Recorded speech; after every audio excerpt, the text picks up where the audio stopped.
Maka ketika Anda jadikan ibadah, maka perhatikan kalimatnya. Idza qala al-'abdu, ketika hamba sampai pada kalimat iyyaka na'budu, ya Allah, kepadamu saja, untukmu saja. Perhatikan cara menerjemahkannya. Kami beribadah, maksudnya kami jadikan semua aktivitas kami sebagai ibadah hanya kepadamu saja. Salat kami hanya untukmu, puasa kami hanya untukmu, bekerja pun kami niatkan mendapat ridhamu, tidur pun kami niatkan mendapat ridhamu. Makanya sebelum tidur kita ada doanya, kan? Jika Anda benar mengucapkan kalimat ini, iyyaka na'budu, dan kita praktekkan dalam hidup, perhatikan, wa iyyaka nasta'in, ya Allah, saya seorang hamba yang pasti punya persoalan dan butuh pertolonganmu. Kalaupun saya punya masalah, pasti saya hanya akan minta kepadamu. Lihat jawabannya. Hadza baini wa baina abdi. Langsung dijawab oleh Allah tuntas. Ini perjanjian antara aku dengan hambaku. Wali abdi. Kalau hambaku benar komitmen dengan perkataannya, mengerjakan semua aktivitasnya sebagai ibadah kepadaku, masalah apapun yang dia minta, aku akan kabulkan. Hadis qudsi. Apapun yang dia minta, aku akan kabulkan. Bahkan ada orang yang belum minta sudah diberikan ke Allah Subhanahu wa taala, bergantung pada level ibadah yang dia kerjakan. Semakin tinggi, semakin kuat. Assalamualaikum warahmatullahi wabarakatuh. Alhamdulillah wassalatu wassalamu ala Rasulillah wa ala alihi wa sahbihi wa man walah wa ba'du. Fa ya ibadallah, usi nafsi wa iyyakum bitaqwallahi faqad fazal muttaqun fala tamutunna illa wa antum muslimun. Faqala ta'ala ya ayyuhalladzina amanu taqullaha haqqa tuqatih wa la tamutunna illa wa antum muslimun. Teman-teman sekalian, saudara-saudariku, alhamdulillah kembali kita diberikan nikmat oleh Allah Subhanahu wa taala. Yang paling besar adalah nikmat hidup sampai saat ini, karena di antara saudara-saudari kita ada yang telah kembali kepada Allah Subhanahu wa taala, dan kita doakan semoga seluruhnya, jika dia muslim, diampuni dosa-dosanya oleh Allah Subhanahu wa taala, dan mudah-mudahan juga diberikan rahmat oleh Allah dan diterima semua amal salehnya. Untuk kita yang masih hidup, perbedaan aktivitas, profesi itu hanya muka dunia saja. Toh seluruhnya itu peluang untuk beramal saleh.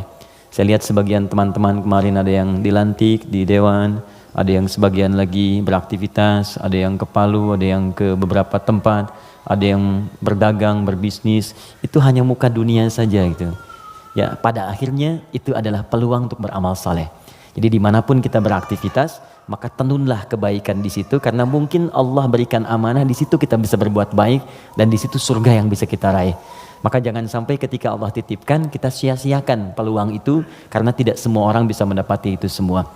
Saya turut mendoakan apapun yang kita kerjakan semoga diberkahi oleh Allah Subhanahu wa taala. Teman-teman sekalian, hari ini saya spesial ingin berikan kesempatan untuk diskusi kita. Kita tanya jawab hari ini supaya lebih luas dan ada jeda dulu dari apa yang kita bahas dari tema-tema yang lalu, sehingga barangkali temanya bisa lebih meluas untuk diskusi, dan persoalan-persoalan yang kita hadapi mungkin bisa lebih banyak di-share dan diberikan solusinya berdasarkan pandangan Al-Quran dan Sunnah Rasulullah SAW. Sebelum kita buka untuk diskusi ini, tadi dibacakan Al-Fatihah. Saya sedikit saja ingin share dari tinjauan ilmu Al-Qurannya. Al-Fatihah itu satu surat yang sangat istimewa di dalam Al-Quran. Semua punya keistimewaan surah Al-Quran tanpa kecuali. An-Nur itu surah cahaya. Jadi kalau teman-teman ingin dibimbing oleh Allah punya cahaya dalam hidup, ya cahaya dalam berperilaku, bagaimana Allah membimbing kita supaya pandangan kita dapat bimbingan dari Allah, pendengaran dapat bimbingan. Itu ada 10 bimbingan utama di surah An-Nur. Ada cahaya di alam kubur, itu surah Al-Mulk. Orang yang biasa senang baca surah Al-Mulk, nanti itu diberikan cahaya ketika dia masuk di alam kuburnya. Silahkan kalau nggak percaya buktikan aja Al-Mulk, nanti saat masuk ke alam kubur akan terasa gitu. Kemudian ada lagi yang saat di hari kiamat, surah Al-Baqarah dengan Ali Imran. Al-Baqarah, Ali Imran itu spesial, dia bisa jadi pelindung saat ketegangan hisab. Ada yang suasana tegang, orang udah nggak peduli, yang penting pengen dihisab aja. Ya, nanti ada 7 golongan santai aja, tapi di tenda besar.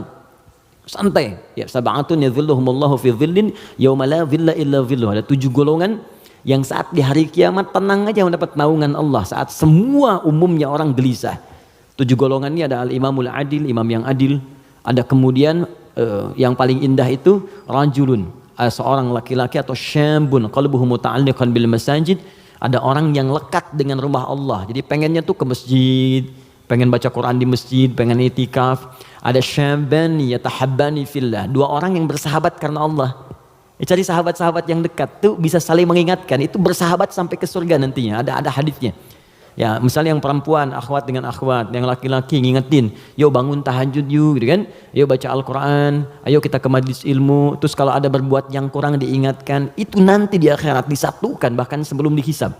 Santai. Nah, tapi itu tendanya besar. Keluar dari tenda itu mustahil. Tapi ada satu golongan yang bisa jalan-jalan saat hisab.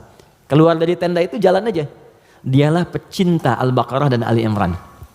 Ahli Al-Baqarah dan Ali Imran. Hadisnya sahih di Al-Bukhari. Ka'annahuma ghamamatan. Orang yang sering baca.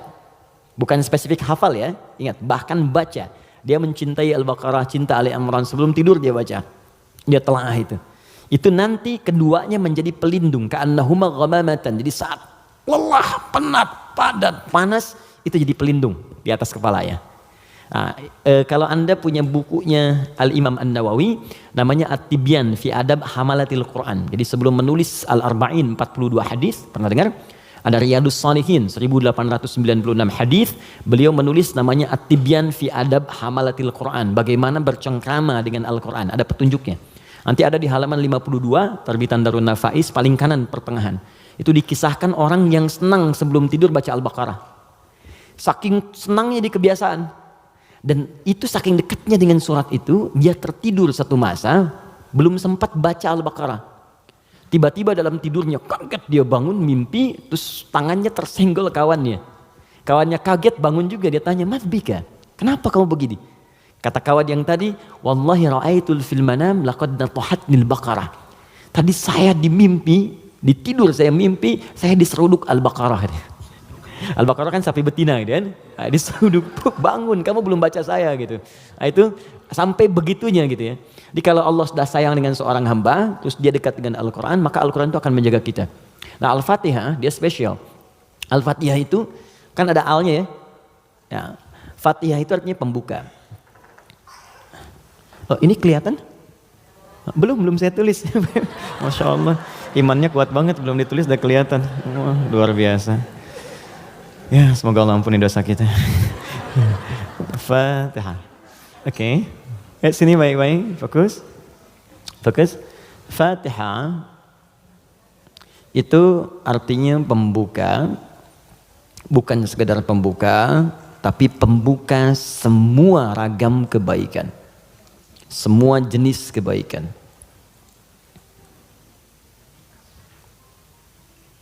Nah, sebelum ada kalimat Fatihah ini masuk alif lam. Kalau kita belajar gramatikal bahasa Arab di ilmu nahwu khususnya, ya ilmu nahwu.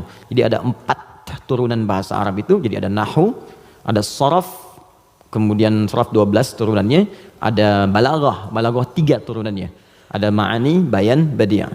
Ma'ani itu untuk memilih kata sehingga diksinya tepat untuk diungkapkan. Kayak kita mau bicara ke orang dewasa dengan anak kecil, anak muda beda kan? Bahasa milenial dengan bahasa yang senior lain ya. Nah, itu ma'ani. Bayan cara mengungkapkannya supaya jelas. Badi untuk memperindah kalimat supaya nyaman diterima. Jadi kalau kita mengajar seperti orang tidak tergurui, memerintahkan tidak tersinggung untuk kemudian diarahkan. Itu badi ya namanya. Sama kayak Anda memuji, saling puji ya. Kamu cantik deh, itu biasa. Tapi kalau kita katakan rembulan pun kalah oleh pesonamu saat ini, itu badi namanya.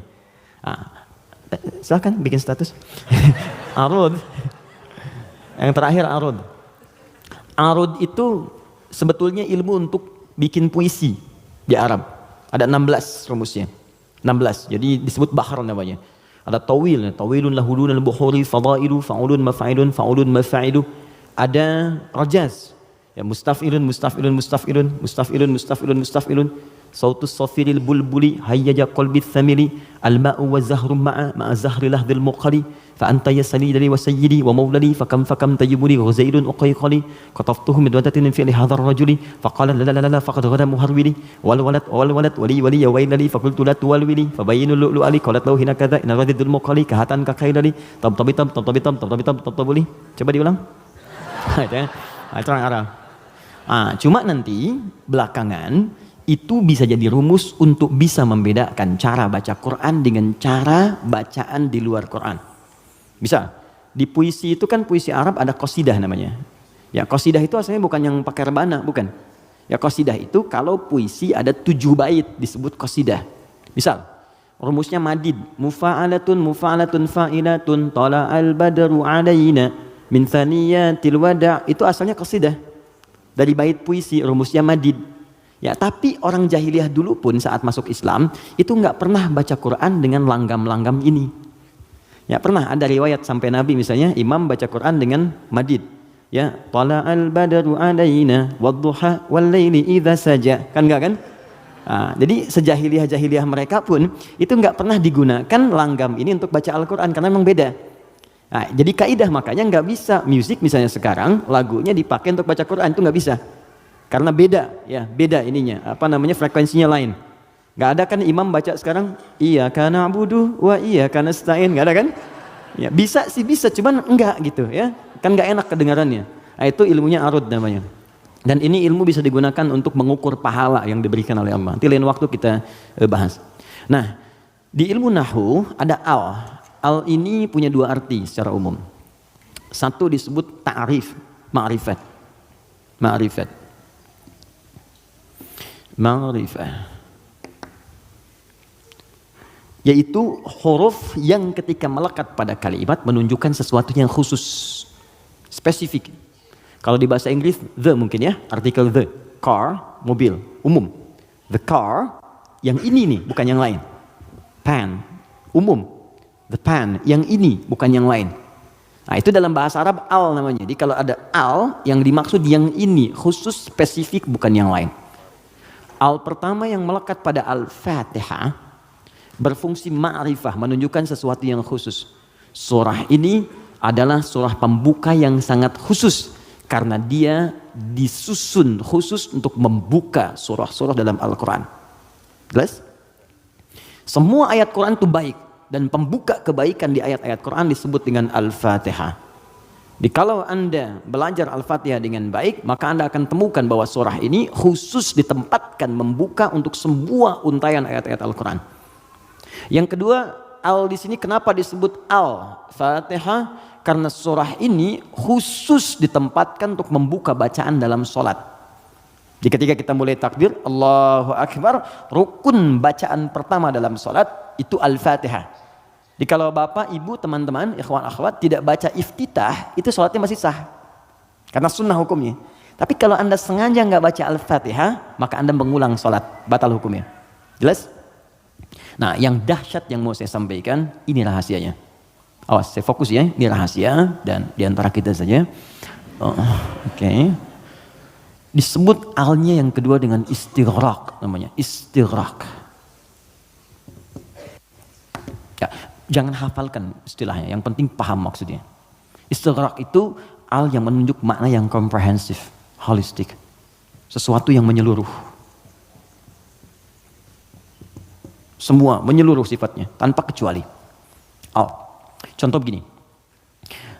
Alhamdulillahi rabbil alamin. Al di situ mencakup semua maknanya, komprehensif, seluruhnya tanpa kecuali. Makanya ketika hamdun artinya pujian, alnya diartikan segala. Lihat terjemahan, segala puji hanya milik Allah. Alnya semua, jadi semua jenis pujian kembali ke Allah. Nah, konsekuensi fikihnya, kalau kita katakan semua pujian hanya milik Allah, berarti jangan mengambil bagian dari pujian itu, sehingga berkuranglah sifat pujian kita kepada Allah. Contoh, Anda punya anak nih, dilatih baca Quran, bagus, sampai hafal 30 juz.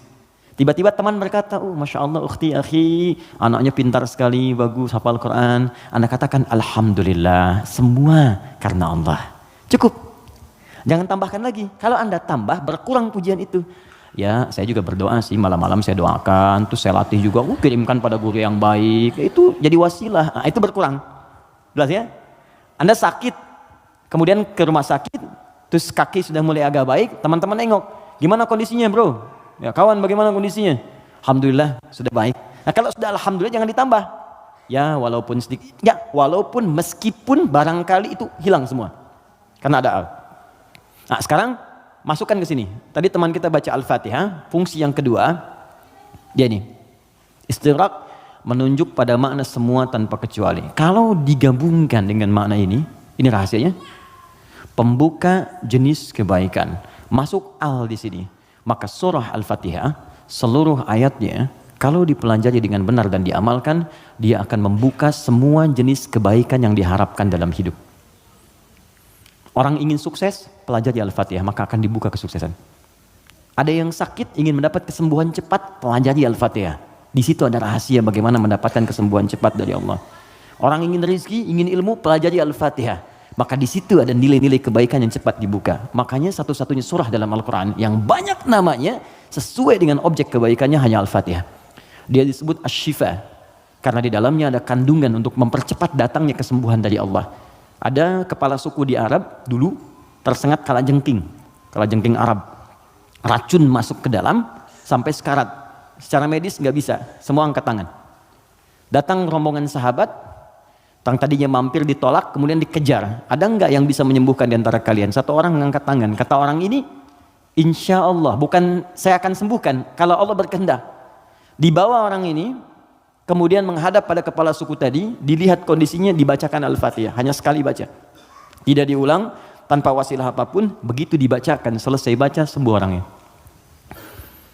Nah ini pembuka semua jenis, makanya dalam setiap keadaan seringkali dibaca Al-Fatihah, Fatihah, Al-Fatihah. Tapi persoalannya, kok orang dulu bisa sekali baca sembuh, orang sekarang ratusan ribuan kali nggak sembuh-sembuh gitu. Persoalannya apa? Nah rahasia Al-Fatihah ada di ayat kelimanya. Ini yang mau saya sampaikan, ini hadis qudsi di sini. Ya. Ayat kelima, yuk kalau kita hitung dari Bismillah, Bismillahirrahmanirrahim, Alhamdulillahirabbil alamin, Arrahmanirrahim, Maliki yaumiddin. Kelima, Iyyaka na'budu wa iyyaka nasta'in. Saya bacakan hadis qudsinya, ini yang mengiringi ayat ini saat diturunkan.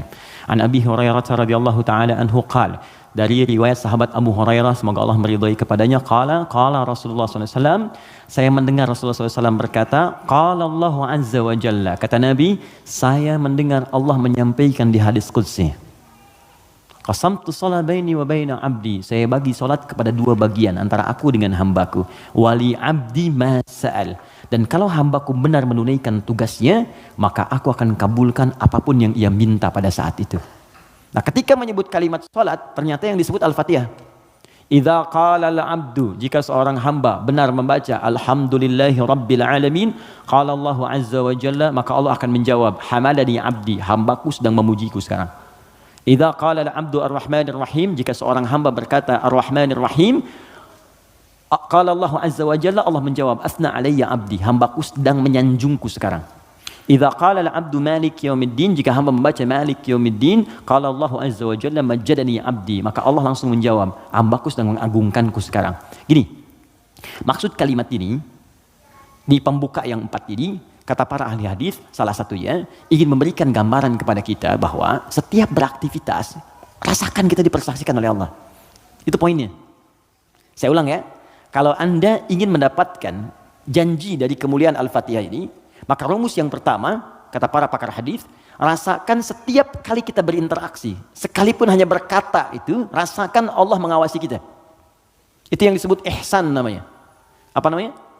Ihsan. Itu ada di hadis Muslim, nomor hadis yang ke-8, paling kiri sebelah atas. Hadis Muslim. Nomor hadis yang ke-8. Di Al-Arba'in, nomor hadis yang kedua. Riwayat Umar bin Khattab. Ihsan an ta'budallaha ka'annaka tarah fa illam takun tarahu fa innahu yarak. Perhatikan baik-baik. Anda jadikan, kata Nabi, ini rumus cepatnya, kalau semua hidup ingin dimudahkan oleh Allah, semua ingin dibuka kebaikannya, maka pertama jadikan semua aktivitas kita sebagai ibadah. Itu poinnya. Yuk teman-teman yang kerja, niatkan ibadah. Kalau Anda cuma kerja aja, jangankan Anda, yang belum beriman pun kerja juga. Coba cek. Anda bisnis, dia bisnis. Bisnisnya sama dengan Anda. Anda kerja, dia kerja. Kerjanya sama dengan Anda. Di kantor yang sama, jamnya sama, pekerjaannya sama. Dia belum beriman, Anda beriman. Pertanyaan saya, yang membedakan iman Anda dengan dia yang belum beriman apa? Maka kata Nabi, mesti ada bedanya. Bedanya itu adalah, jadikan pekerjaan kita diniatkan ibadah. Itu poinnya. Makanya setiap pekerjaan kita itu pasti melekat doa di dalamnya. Untuk menjadikan pekerjaan jadi ibadah. Silahkan cek. Cuma dalam Islam ya, dan kita hormati yang lain. Oke, jangan mencelanya apapun, kita hormati, tapi kita yakini untuk menunjukkan Islam itu agama yang benar. Cuma dalam Islam yang seluruh aktivitasnya bersanding dengan doa. Dari bangun tidur sampai tidur lagi. Coba lihat, bangun tidur kita ada doanya nggak? Ada. Cek. Yang lain tidak. Bangun tidur kita ada doa. Makan ada doanya? Ada. Minum? Ada. Berpakaian? Ada. Bahkan maaf ya, urusan ke toilet pun ada doanya. Bahkan kakinya diatur. Masuk toilet kaki kiri, keluar kanan. Beda dengan ke masjid. Masuk masjid kaki kanan, keluar kiri. Doa masuk keluar beda. Tuh, bekerja ada doanya. Even kita tidak tahu doanya pun, kata Nabi cukupkan dengan kalimat Bismillahirrahmanirrahim. Kullu amrin dzibalin la yubda'u fihi bi Bismillahirrahmanirrahim fahuwa abtar. Setiap perbuatan baik yang tidak diiringkan kalimat Allah di dalamnya, minimal Bismillahirrahmanirrahim. Paling singkat Bismillah.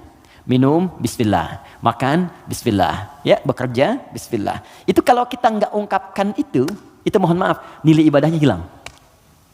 Ya. Nah, apa manfaat menjadikan aktivitas kita ibadah? Di antara manfaatnya, kalau kita menjadikan itu ibadah dan kita merasa disertai, diawasi oleh Allah, maka mustahil Anda akan mengerjakan yang buruk dalam hidup. Mustahil. Ini ada minuman ditawarkan pada Anda. Dan Anda merasa saat akan minum ini, Allah mengawasi kita. Maka mustahil Anda akan menyentuh minuman yang tidak disukai oleh Allah. Mustahil. Demi Allah saya katakan.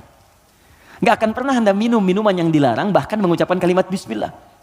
Udah minum aja dulu whiskinya pakai Bismillah biar dosanya kurang dikit. Gak bisa. Mustahil. Gak akan Anda sentuh. Pekerjaan juga begitu. Ya, kaki, tangan, teman-teman yang tugas di dewan, gak akan nyusun anggaran macam-macam. Kenapa? Karena merasa Allah lihat. Gak mungkin Anda tanda tangan sesuatu, sementara Anda merasa disaksikan Allah. Dan Anda tanda tangan pada yang buruk, mustahil. Oh tapi kan fee-nya besar nih proyeknya. Allah menyaksikan kita. Atau saya istikharah dulu deh biar benar. Jelas ya? Nah, kalau kita merasa disaksikan Allah, kemudian kita berada di track yang benar untuk mengerjakan kebaikan. Jadi dari mulai kepala sampai kaki itu semua baik. Melihat baik, karena takut begitu melihat yang salah, Allah lihat nih, malu. Mendengar baik, melangkah baik.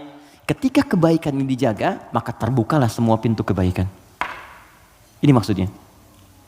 Maka ketika Anda jadikan ibadah, maka perhatikan kalimatnya. Idza qala al-'abdu, ketika hamba sampai pada kalimat iyyaka na'budu. Ya Allah, kepadamu saja, untukmu saja. Perhatikan cara menerjemahkannya.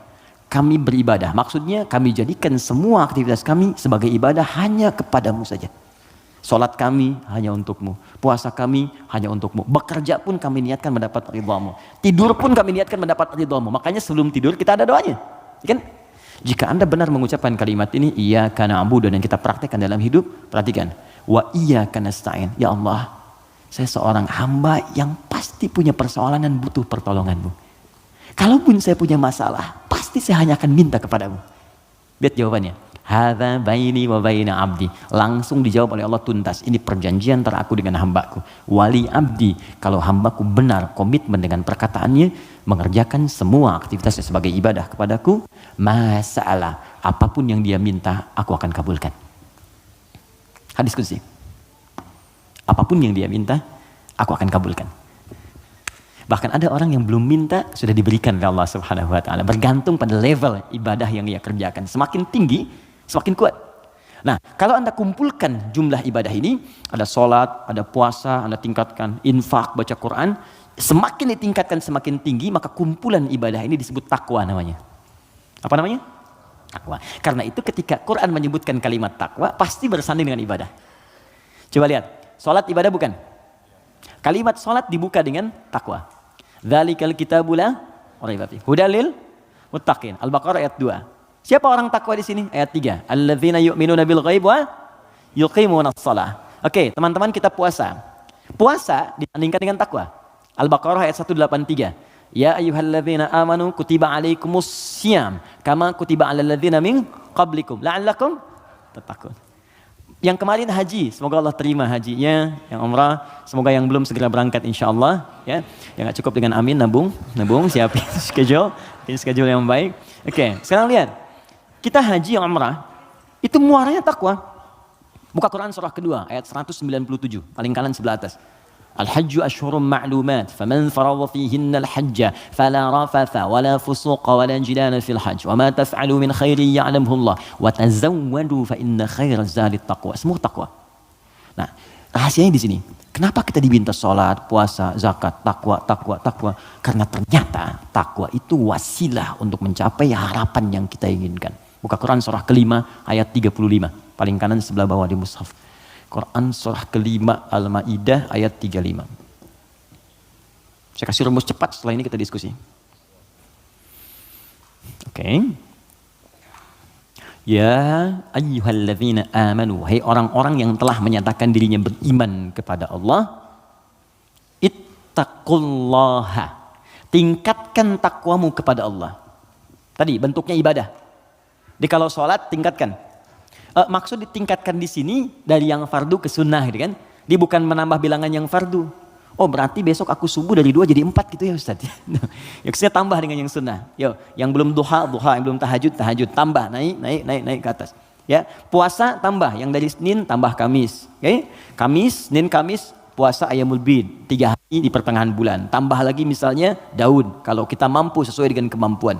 Naik, untuk apa? Teruskan ayatnya. Wabtaghu ilaihil wasilah. Takwa itu gunakan sebagai wasilah untuk meminta kepada Allah apa yang kau harapkan. Teman-teman mau minta apa? Sukses di karir? Nyaman di rumah tangga? Anak-anak sehat? Pintar? Hafal Quran? Kalau Anda punya permohonan tertentu kata Allah, maka sebelum memohon, cari dulu wasilah takwa. Beramal dulu. Dan niatkan amalan itu untuk mewujudkan apa yang ingin Anda mohonkan tadi. Itu rumus. Makanya banyak orang yang mengerjakan ibadah itu diisi dengan doa permohonan. Puncaknya sholat. Makanya sholat disebut sholat karena banyak doa di dalamnya. Coba lihat, waktu kita diminta sholat. Mu'adzan itu pengumumannya, kan itu membuat kalimat bukan cuma sholat. Saya tanya sebentar, yang pengen sukses boleh angkat tangan siapa? Oke. Ya, it's happening. Oke, yang pengen bahagia? Baik. Yang pengen sukses tapi nggak bahagia, pilih mana? Sukses tapi nggak bahagia atau bahagia nggak sukses? Tidak ada pilihan ketiga dan nggak usah milih. Ini saya satu dulu. Oke, kalau Anda ingin keduanya, sukses dan bahagia, namanya falah di bahasa Arab. Apa namanya? Falahun. Kalau Anda digenggam dan nggak mau Anda lepas, maka disebut aflah namanya. Aflah. Oke, sekarang lihat sini. Teman-teman masih ingat setiap hari kita sholat kan? Sebelum kita sholat ada tanda waktu sholat telah tiba. Apa tandanya? Adzan. Yuk kita lihat suara adzan. Begitu Allahu Akbar sampai ke kalimat hayya 'alas shalah. Ayo sholat. Terus Anda bertanya, kenapa saya sholat ya Allah? Kata Allah, saya nggak butuh sholatmu. Kamu nggak sholat pun tidak akan menurunkan statusnya sebagai Tuhan. Cuman kamu butuh dengan sholat itu wasilah untuk minta kepadaku. Kamu sholat hayya 'alas shalah karena kamu ingin dapat falah. Maka dalam suara adzan setelah hayya 'alas shalah apa kalimatnya? Hayya 'alal falah. Kalau sudah digenggam itu aflah namanya. Kata Allah, orang beriman pasti menggenggam kesuksesan. Itu pasti. Jadi kalau orang beriman sukses itu nggak aneh. Yang aneh itu beriman tapi nggak sukses. Aneh itu. Pasti ada yang kurang menerapkan nilai keimanannya. Makanya Allah turunkan surat orang beriman yang sukses itu. Quran surah ke-23. Al-Mu'minun. Perhatikan pembuka ayatnya. Qad aflahal mu'minun. Aflah. Kata Allah, orang beriman itu semuanya tanpa kecuali pasti akan menggenggam kesuksesan dan kebahagiaan dalam hidupnya. Walaupun definisi sukses itu bisa beda-beda. Bagi si fulan ketika aku mencapai posisi ini, bagi yang lain di sini pun aku sudah sukses. Ya, bahagia juga bisa lain-lain. Ya, orang berkata minum kopi udah bahagia, minum teh bahagia. Bahagia itu begini, bahagia itu seperti ini. Tapi Quran tuh memberikan yang pasti gitu. Karena semua manusia itu relatif. Kata Allah, kalau engkau ingin menggenggam kebahagiaan itu, maka ini amalannya. Alladzina hum fi salatihim khashi'un, salat. Alladzina hum lizakati fa'ilun, zakat. Karena itu ketika teman-teman saya, Anda, kita semua diminta ibadah, maka cara berpikirnya jangan jadikan beban. Kalau jadi beban capek Anda. Suruh tahajud, capek ya, malas. Tapi kalau cara berpikirnya adalah mendapatkan apa yang kita harapkan, nih Allah janjikan, dikabulkan doa, dikasih kemudahan. Kalau cara berpikirnya ke situ, maka kita akan semangat bahkan menunggu ibadah itu tiba waktunya. Jelas?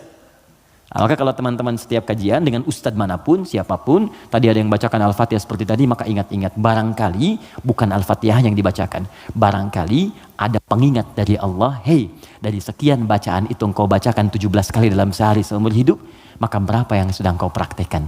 Apakah engkau merasa aku mengawasimu saat beraktivitas? Ataupun engkau merasa bahwa setiap ibadah itu bukan beban, tapi untuk mengabulkan apa yang engkau harapkan?